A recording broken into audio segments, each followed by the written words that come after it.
Baba wethu osezulwini, intando yakho mayenziwe kulelizwe. Yizwe imithandazo yethu singabantwana abancane kulelizwekazi elincane lase-Afrika eSwatini. Baba sekuyazwela manje. Yizwe ukukhala kwethu singamaswati. Ngenelela Baba nalomkhizi usuyezwele ejazini. Mhla sithola inkululeko besithi lelizwe liyakhululeka kulaba mhlophe kanti asibuzanga elangeni ukuthi ilanga limbe siyoqindezelwa ngilaba sembusweni thize kulelizwe lethu.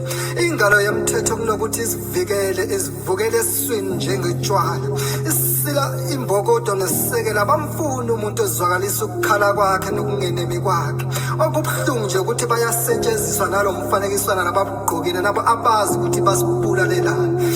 Kunokuthi siphile impilo enokuphila sesiphila impilo ngokwesaba ngoba asazi ukuthi kusasa lizobulala ubani. Nimbulaleleni uThabani ngomonye. Cala linda kalenzile lele belingeke lithethe kunokuthi kuthatha umphefumulo wakhe. Yena uNdunankulu uMandulo Dlamini wabulawelana. Iyona iplente namthuma ukuthi ayenze wangayenzi. Lelizwe lisisela amadoda aqotho ngoba lakhona dlengo labafazi namadodakazi.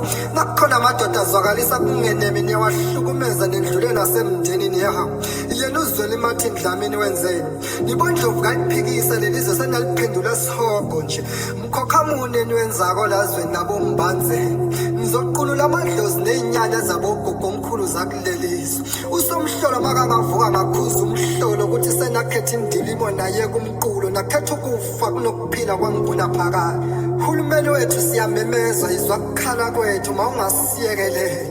Sezwa njengamadonation ukuthi emtholampilo yofuna impilo uthola ingekho imishanguzo. Kunokuthi le mali size thina sizwe sibona idliwa nglabathile nje. Niyazi silambila asinamsebenzi kunokuthi nivula amathuba emsebenzi nakuvela umsebenzi ninika ihlobo nabangani benu. Na uyayikolweni kushoda othisha kepha maningi ama-graduates la ngaphandle. Njengeqiko ngiyaqikoza ngidaze nkani ukuthi silambile nekati seliyagoloza ukusuka eziko.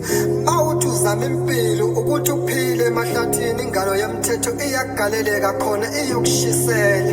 Kunokuthi ilwe nenkohlakalo nobugebengu lobugqwele kulelizwe. Ngeke ngimangale uma ngibona nilwisa umhlonisha abaqede namagawugawu ngoba ilona phimbo lethu manje. Ngenelela sisomandla njengoba wabakhulula abantwana baka-Israyeli nathi sinethemba ukuthi ngelinye ilanga uyosikhulula.